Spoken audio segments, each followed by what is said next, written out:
જય માતાજી મિત્રો, સ્વાગત છે આજના નવા વિડીયોમાં। તો આજે આપણે આવી ગયા છીએ ખેતરમાં અને ચૂલા પર તપેલું મૂકી દીધું છે। તો ચૂલા પર પાણી ગરમ થઈ જાય પછી આપણે નાખી દઈશું લસણ। તો આજે છે આપણે વાડીએ લસણનો પ્રોગ્રામ। તો આખા લસણનું શાક બનાવવાનું છે આપણે। તો અહીંયા લસણ બફાવા માટે મૂકી દીધું છે। લસણ બફાઈ જાય ત્યાં સુધી આપણે બધા મસાલાને તૈયાર કરી દઈએ। તો આ બાજુ રણજીત પારા ખોણી લઈને મંડી પડે છે મસાલા ખોડવા માટે। તો આપણે જે આખા મસાલા લાવેલા હતા એ મસાલાને મસ્ત નાના નાના સરખી રીતે મસ્ત પારાખોણીની અંદર ખોડી દઈએ।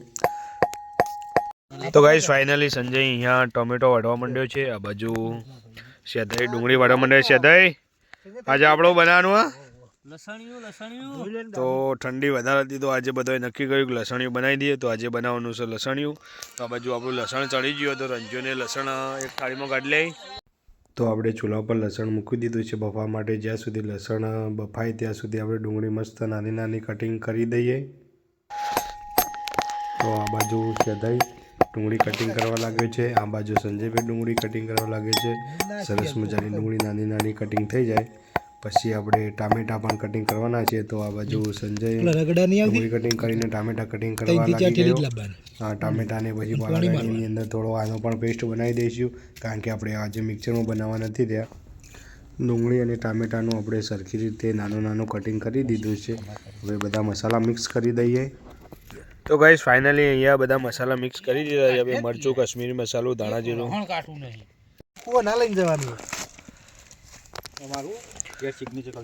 તો અહીંયા લસણ બફાઈ ગયું છે। તો રંજીત અમે એક થાળીમાં એને કાઢી દેશે પછી આપણે ડુંગળીનો પેસ્ટ કરી દઈશું।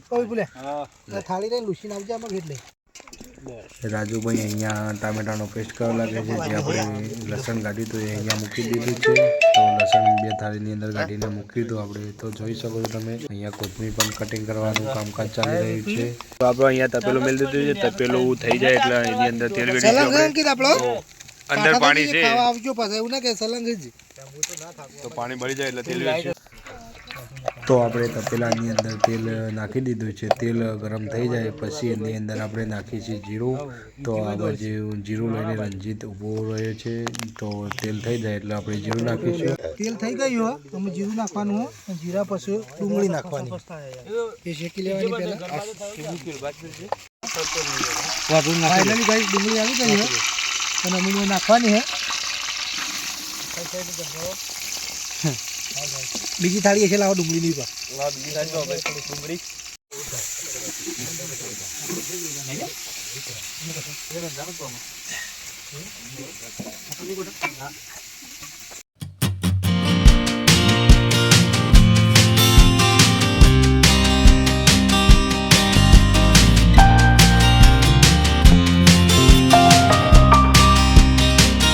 અહીંયા આપણી ડુંગળી ફ્રાય થઈ જાય છે। હવે આપણે નાખીશું આદુનો પેસ્ટ। તો અહીંયા આપણી ડુંગળી ફ્રાય થાય છે। ડુંગળી ફ્રાય થઈ જાય એટલે આદુ અને લસણનો પેસ્ટ આપણે નાખીશું આની અંદર। તો આદુ અને લસણનો પેસ્ટ આપણે તોડીને તૈયાર કરી દીધો છે। આ બાજુ સેદાઈ કોથમીર વાટી રહ્યો, રણજીત ટામેટાનો પેસ્ટ બનાવી રહ્યો, પેલી બાજુ અંકિત, શૈલેષ, રાજુભાઈ આર્મી બધા બેસી ગયા છે। આ બાજુ સંજયને ચડવી રહ્યા બસ નાખો। તો ગાઈસ ફાઇનલી આપણે આદુ લસણની પેસ્ટ નાખી દઈએ છીએ। ડુંગળી ફ્રાય થઈ ગઈ છે તો આદુ લસણની પેસ્ટ આપણે બે લાવ્યા હતા તો બંને આદુ પેસ્ટ નાખી દઈએ। તો એક આદુ પેસ્ટ નાખી દીધી છે અને આ બીજી પણ આદુ પેસ્ટ વિપુલ નાખી રહ્યો છે। તો સંજય બંને મિક્સ કરી દીધું।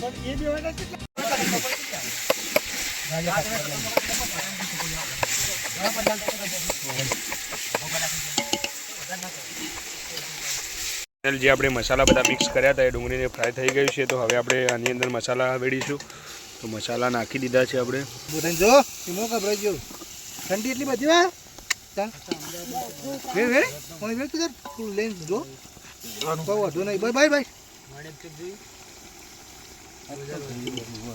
બસ બસ તો મસાલાને આપણે મિક્સ કરી દીધું છે।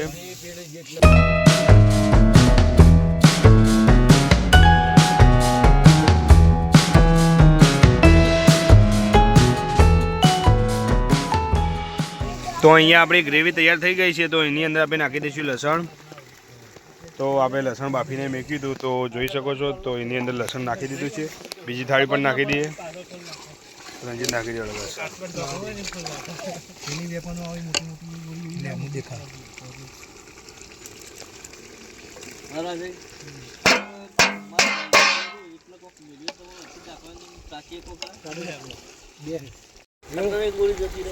ફાઇનલી આપણું લસણ તૈયાર થઈ ગયું છે.